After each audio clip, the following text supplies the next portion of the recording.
Live. Oh, we are live now. Hello, everyone.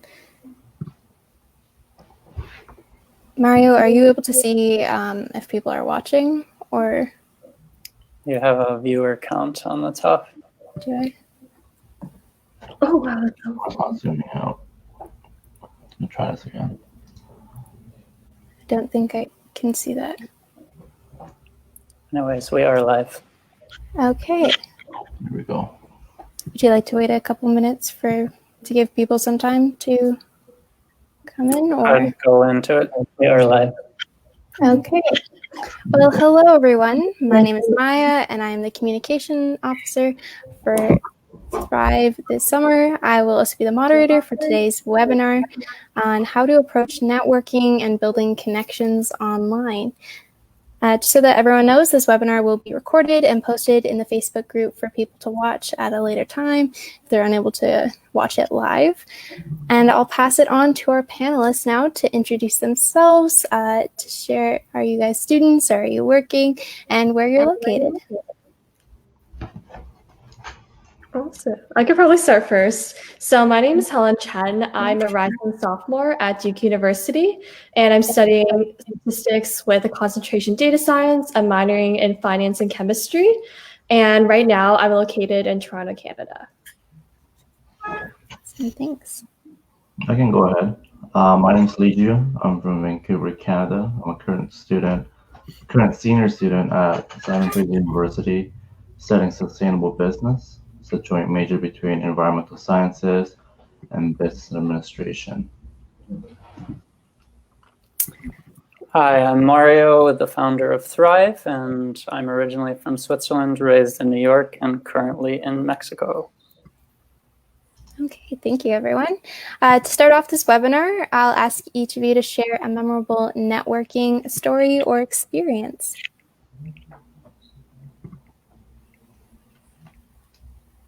Maria, would you like to start off? I was thinking about flipping. Yeah. Did you ask me? Yes. Oh, okay. Yeah, so I think one nice experience recently, or not recently, but last year, was when I was I was traveling Latin America. This was last January of 2019, sorry. And I think it was a very interesting experience networking-wise, because I was looking to connect with Ashoka fellows, social entrepreneurs, change makers.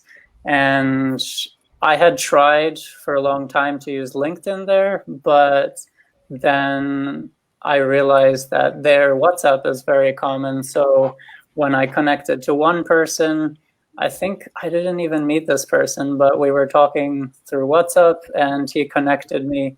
I think it was through, what's it called? Global Shapers, which is like an organization of change makers, young change makers. And so like this one connection connected me with so many global change makers throughout Latin America. So through one contact, I sort of connected with different people throughout Latin America and Colombia, Argentina, Chile, Mexico, throughout Latin America. So that was really interesting and nice to connect with all those people. That's really great.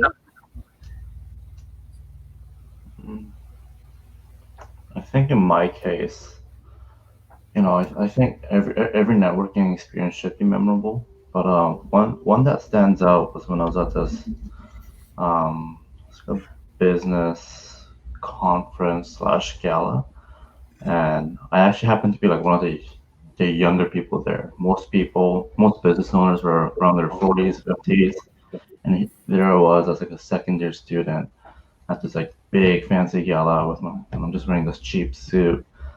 And then we had a session where we got a chance to network, and I had a really difficult time kind of easing myself into conversations because like the age difference it obviously shows, and I was quite nervous because I felt like everyone here knew what they were doing and what they were interested in. I just kind of happened to take along because one of my friends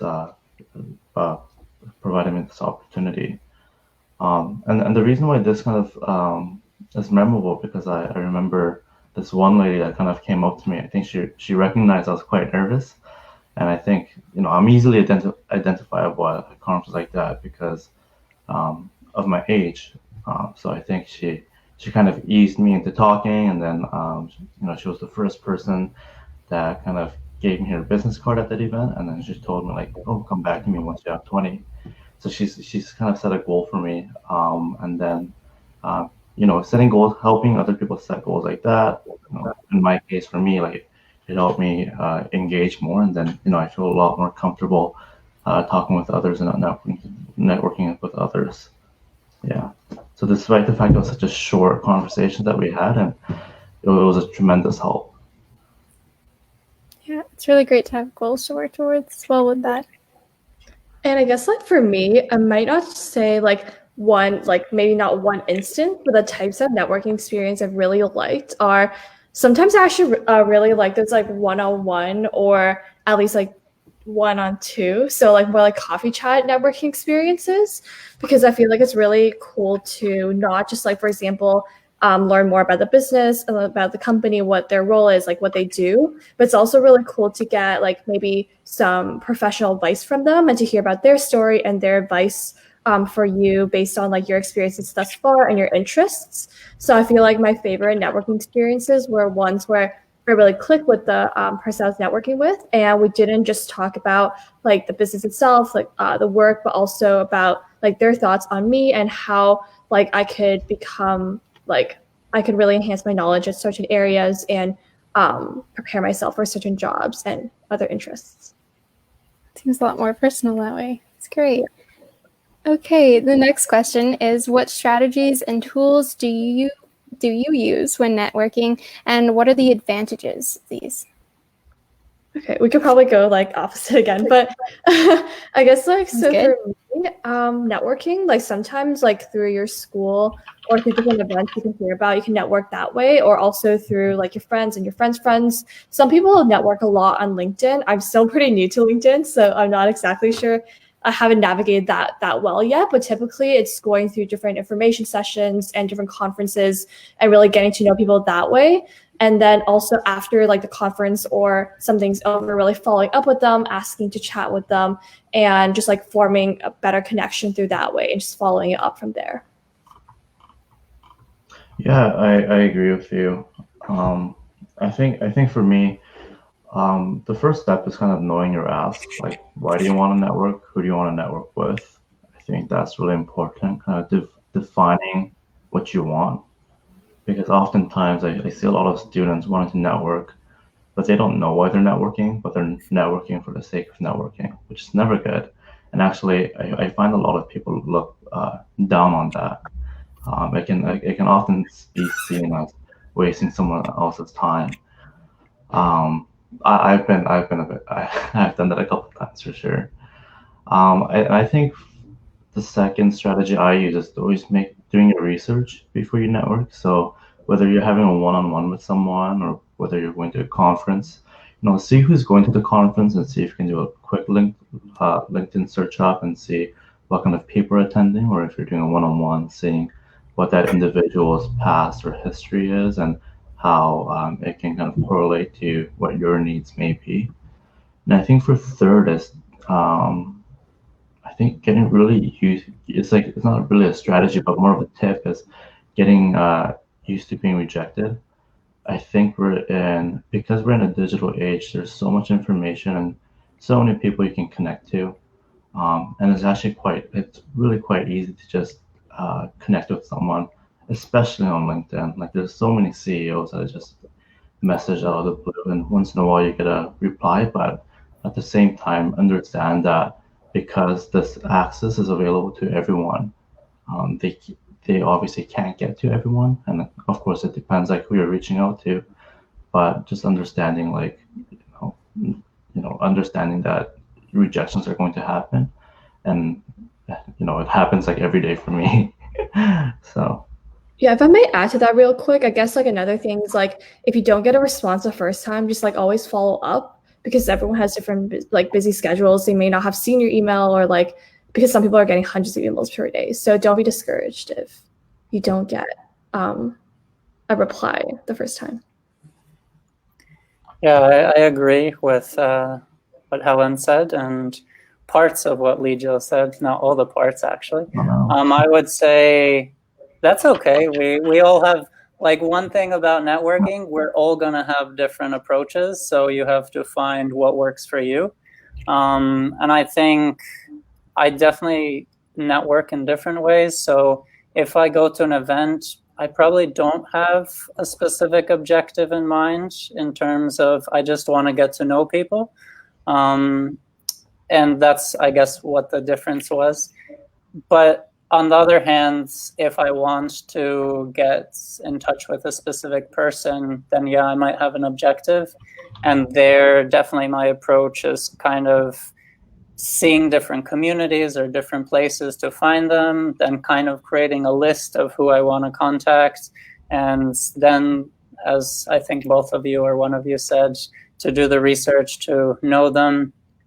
And I think for me, my kind of number one strategy or tip is really trying to find ways to give value to that person. Or even like two things. One is appeal to their needs in the sense of, like, psychologically, if you approach someone and ask them, hey, you seem very interesting based on your LinkedIn profile, I want to get to know about you and what you do. Like, psychologically, people like hearing that, you know? So really tuning into that part, and then also trying to say, okay, I've looked at your website or your business, and here are some things I want to offer you. So really, I tend to go into networking if I have a purpose, trying to find ways to give value to the other person. And I think, I know we're going to discuss this at the end, but as younger people, that sometimes can be a challenge because you feel maybe you don't have as much to offer, or what you have to offer you feel maybe has different value than you perceive. So I think that's my different strategies. And in terms of tools, I mean, I use email, calling people, going to events, LinkedIn, Twitter, WhatsApp, so many different tools, depends on where you are and what you're trying to achieve. Yeah, I just want to add, like, I think it also depends, like, what kind of industry you're working in, or also the type of people you're working in. So, for example, if you're seeking to reach out to more tech people, you know, LinkedIn wouldn't be the best choice. But if you're in the business field, I think LinkedIn is like a suitable choice. And also, I think in different age groups and different countries and different again industries, like the way things are done are so different, which I find always so fascinating. Just I think it's also important to keep mind in that and see how you can adjust to each kind of little subsection. Yeah, to kind of add to that, like the difference between Spain, Latin America, and Toronto is in Toronto, you ask someone to network and they're like, yeah, I have 15 minutes. In Latin America or Spain, you ask someone to network and they're like, yeah, let's sit down for an hour-long lunch or something. So it's much different. And in Mexico, the weirdest thing is they want to meet during breakfast. And for me, networking for breakfast is very odd, but for them, that's very normal. So sort of, this is in person, obviously, but just being conscious of kind of the different cultures and knowing that different people, regardless of culture, will have different amounts of time that they're willing to give you for quote unquote free. Okay, well, in recent months, the world has changed a lot. Everything has been shifted online. And I was wondering, how do you think online networking compares with in-person? And what are the advantages associated with each? Mario, do you want to start first this time? Sure. I think, again, it depends a little bit what you're trying to achieve. I think with online networking, the really big advantage I see is that you can connect with anyone, anywhere in the world. So it's very easy in terms of connecting that way. I think the challenge, though, and this is where in-person is more effective, is when you meet someone in person, you create a much different connection. So, I mean, I've had people tell me like, oh, okay, like we'll do business together because we've met in person. But if you try to, get a job or try to get a client or whatever, and you haven't met in person, that's a little bit more challenging. I don't think it's impossible, but I think it takes a bit more time and patience than in person. Yeah, I agree with you. For me, like I'm more of a traditional networker. Like I like to use the tools available to me, but at the end of the day, I prefer meeting in person. I don't know if it's because I'm kind of a bit of an old soul. Like I'm a terrible texter, for example. But I think again, like what Mario mentioned, yeah, it's a lot easier to connect with people through online, but it's harder to have a deeper connection. So now, like right now, you only see kind of from the chest up, right? Like who knows? I may be like 8 feet tall and super, my head's like up in the roof. Like things like that, small details like that about the person you don't get to know. And I think like small details like that is what really makes up the person. And then you can less see my body language. You can kind of only see my hands, and you can't see like kind of how I'm like what the rest of my body language is like. For me, like I like to read a lot of people's body language to get a sense of like if they're kind of engaged or not, and like that's a little bit harder. So for me, yeah, like it's hard to understand in depth of the person, but it is easier to meet a lot of people at once. But honestly, at the end, like there's so many technical difficulties that happen. For example, like my Wi-Fi lags out sometimes, my camera glitches out and like starts like getting blurry if it doesn't focuses properly. But when you're in person, you don't really have to worry about that. So, there's a bit of a trade-off, but I still prefer the traditional way of networking in person. Yeah, I feel like for me, I feel like for online networking, like I'll say like the bad part about it and then the good part. So I feel like the bad part is that sometimes like when you have like those like Zoom sessions, like internet issues can be kind of annoying. And also if you have a lot of people and you don't have that many like moderators, like it can be kind of awkward because you don't get that personal attention. But I guess like one other like thing of good about online networking is that you can have a lot more like one-on-one calls by like scheduling it, because a lot of people are home. They might have a bit more time on their hands.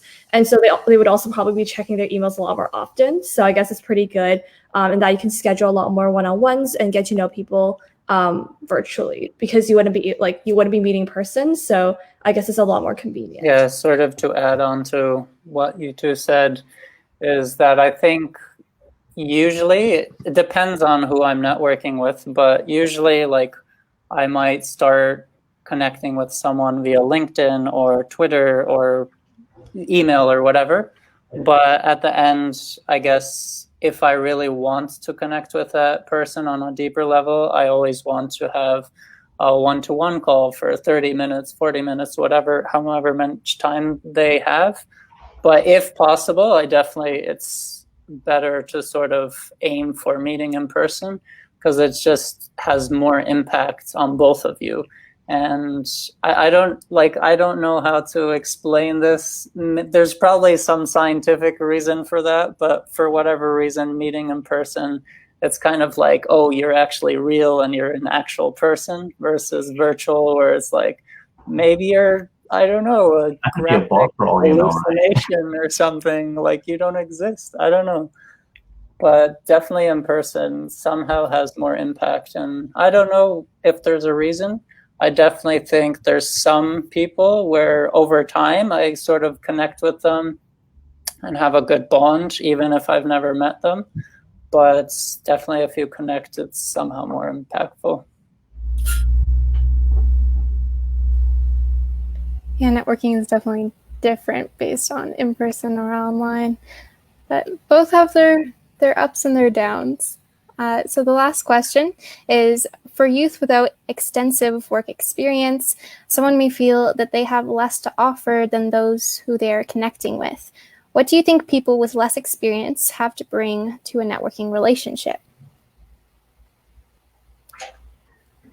That's a pretty hard question. Maybe like Mara can give some more feedback on this, because like I'm an entering sophomore, so I haven't had that much experience, but I would say, yeah, definitely maybe reading more about their work and like reading more about their background, because even if you can't offer them like career advice because they have a lot more career like experience than you can also potentially get like more feedback from them. For example, like in a lot of like the networking sessions I've been to, I would ask like maybe how this experience has affected like their work that they do right now, any courses they recommend.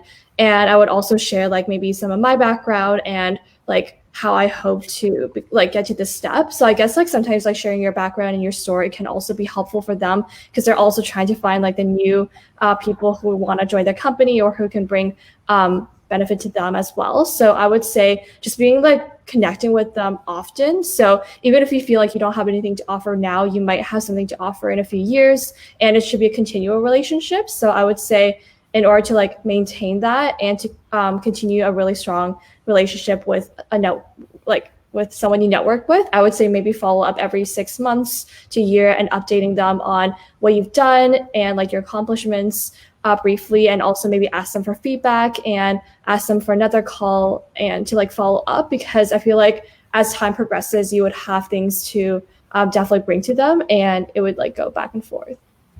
So I'm not sure if that exactly answered the question, but I tried. All good points. Yeah, for me, I started networking since I was grade 9 or grade 8. Maybe that's probably as early as grade 7. And it wasn't like quite like the what we think of networking. I used to be into like card games a lot, and I go into like those card shops, and like, you know, with card games you play them, but another huge component is also like trading them, and it's knowing the people and kind of, you know, it's like doing the business of trading, and I find it quite fascinating because, you know, sometimes you get sometimes you meet someone interesting, and sometimes there's like, you know, like really good players that you meet. And then I think, you know, one thing I learned to understand, because I started so young, is that like people know, like like if you're young, that like you're not going to offer anything realistically. Like you're not going to offer any value to them, and that's a hard truth, and like you have to understand that. But one thing that you do have is, one is time, and two is that, you know, you're in your learning phase. And what I found a lot was that when I was kind of meeting, you know, these older folks in work positions, you know, when I was being the counselor of cities and people in power, quote unquote, is that they have this kind of like motherly or fatherly feeling, like they want to teach you something. Like it's like, oh man, like poor kid, like doesn't know like too much, but like here, like, oh, you have a question about this, like they're like more willing to help. And that's why I love my student status so much. I'm going to my 4th year, but I think I'm probably gonna extend it like 2 more years just so I can have my student status and keep asking people questions. And something that I realized is that once you kind of get out of the student phase and like you're kind of done learning, you know, in the traditional educational sense, is that people don't want to help you anymore. Once they understand that you're like fully an adult and you lose your student status, people don't want to help you. It's like you're on the same even playing grounds. And age doesn't really matter at that point. So, you know, my tip is like really utilize your student status, and then really have a strong like learning mindset, like be there to learn. And like by doing that, like I got into like various different weird like volunteer opportunities. So I like there's a bit of a pattern for me, at least. Like once you kind of show willingness to learn, and then and you have time, they'll start giving you like small things to like do. Like so for me, like for about a week, I ended up volunteering. You know, I call him a mentor now, but for this person for a week, to kind of like helping him do small tasks. And eventually, what ended up happening was that he ended up hiring me, and like he paid a lot better than minimum wage too, because he respected my willingness to learn. And then from there, it's like a starting point to build your resume. You do that enough times, and then you meet new people, and you use what you did for that person as a way to back up the next person you meet. So for example, if I met person X and I was helping him do A, B, and C, the next time when you start networking with person Y, you can mention what you did with person X, and it's kind of like resume building, right? So utilizing that and creating momentum, and I think I found great success with that, especially like the way I got involved in youth policy. It started with me just volunteering for youth policy, and then people within the government and ministers started contacting me to do more research, and they ended up getting paid, which I find always so fascinating, because like I never really thought like doing such a small activity would lead into doing such a bigger one. And I think that's important to keep in mind, is creating small success stories and creating a momentum, so you can create I guess big success for lack of better words. Yeah. But Mario, what do you think? I mean, I guess I don't know if I'm still a youth or not. So I'm in my 30s, but I would say adults do want to help each other, even if they're adults and not youth. I think it depends, though, on who you connect with, because depending on the industry or who you're talking to, I would say it's a lot of ego thing too, right? If someone has an ego and they're kind of like have this mentality, my time is precious and I can't give you my time unless I'm getting something out of it. But then usually I don't want to connect with those people anyway. So for me, like I said previously, I always try to have this give and take kind of philosophy. So if you're giving something up front, or trying to give something up front, they see that and they'll try to help you as well.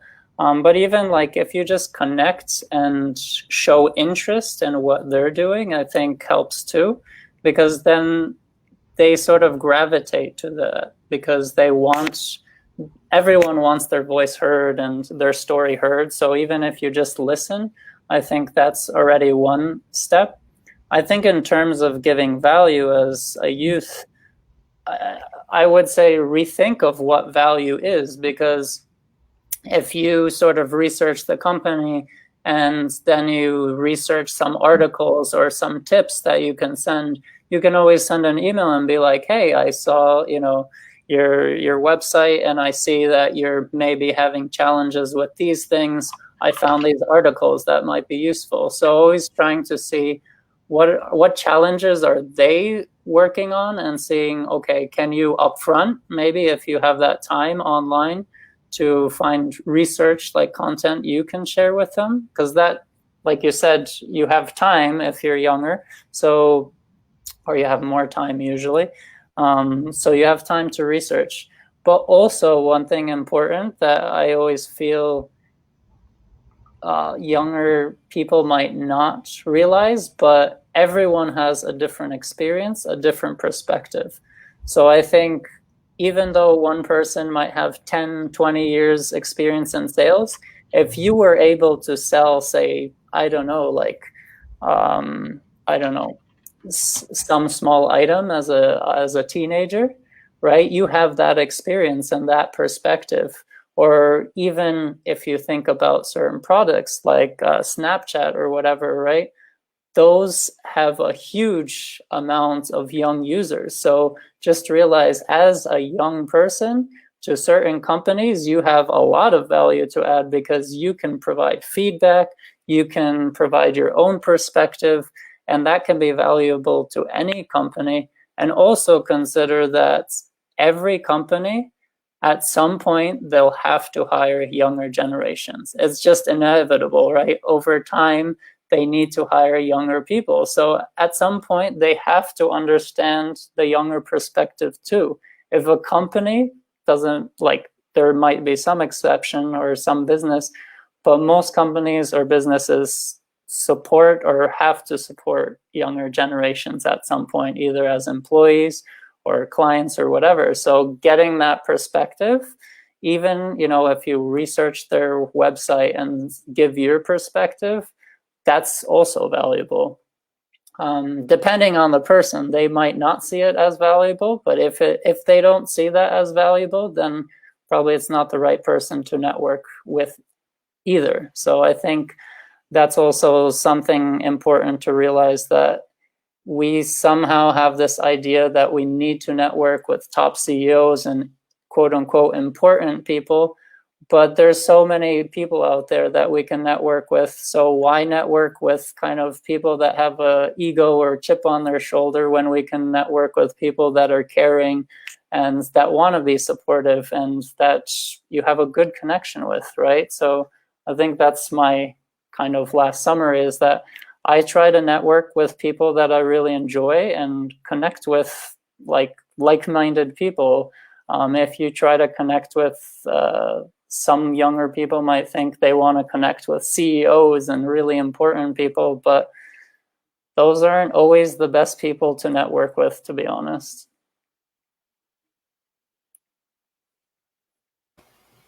Okay, well, Sorry, if I can add. oh no, go Sorry, ahead. to comment on that. Like, I feel like we've been talking a lot about just like, I thought this was like more like work, but since like Luigi was talking about like volunteering, a lot of the volunteer positions I got through high school were actually like, I found this organization and it really spoke to me and I wanted to get involved. So I emailed them, or I gave them some of my ideas and how I could contribute just like over email or phone call. So I would say really take initiative and just like create opportunities for yourself for networking, as opposed to just like waiting for like a poster board that says there's an like volunteer opportunity or stuff, like there's a job opportunity. So I would like seek out opportunities, and from there you can also make really great connections and friends. Great approach. True. Being proactive is always a great idea. Does anyone else have any other points to make before we start to wrap up the webinar? Okay, well, thank you very much to our panelists today. I'm sure everyone watching live and later on will very much appreciate having some different perspectives on networking. So, yeah. Also, Eleanor will be posting some questions we asked today, or some similar prompts, in the Facebook group right after this webinar. So we encourage anyone who's watching to go respond to that, ask any questions. Yeah, that would be great. So thank you for joining us today, everyone. Thanks. Thank you so much. And I guess something else, like if you guys have any questions, feel free to like Facebook message me. Thank you. Yeah, I think all of us, so if anyone has questions, the three of us or any of us will do our best to respond to them.